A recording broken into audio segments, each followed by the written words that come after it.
Hi, this is Marks, and welcome to episode 2 of Life of Marks. Yes, ngayon lang ulit ako nakapag-edit at upload, kasi grabe, sobrang busy the past few weeks. Kung i-rate ko yung pagka-busy ko, siguro nasa level Infinity War na.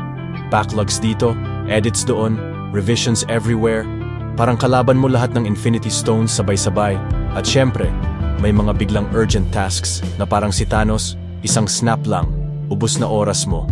Pero ganyan talaga when you're working in a marketing team. Every day feels like a cycle.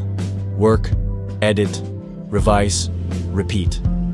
This vlog is basically a recap of my days, na honestly, puro trabaho, meetings, at overtime. Minsan feeling ko alipin na talaga ako ng salapi, kasi hindi naman tayo mayaman.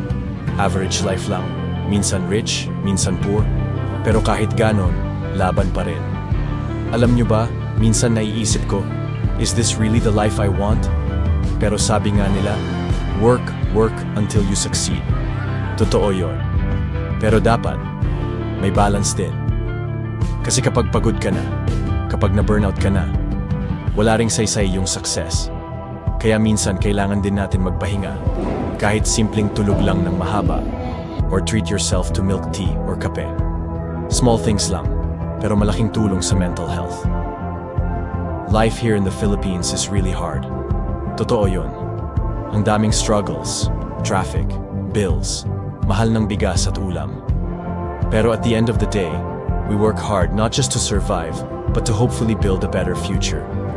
Maybe para makaangat sa hirap, maybe para matupad yung pangarap, or maybe para one day, makaalis at makakita ng mas magandang opportunity. And that's why kahit nakakapagod, we keep moving. Kasi kung hindi tayo kikilos, walang mangyayari. Kaya laban lang. So, ayun. This is just a short recap of my weeks of working and hustling. Life of Marks isn't always glamorous. Minsan puro pagod, pero laging may aral. And hopefully, kahit simpleng kwento lang to, ma-inspire kayo na kahit mahirap, tuloy lang tayo. This is Life of Marks, Episode 2. See you on the next vlog.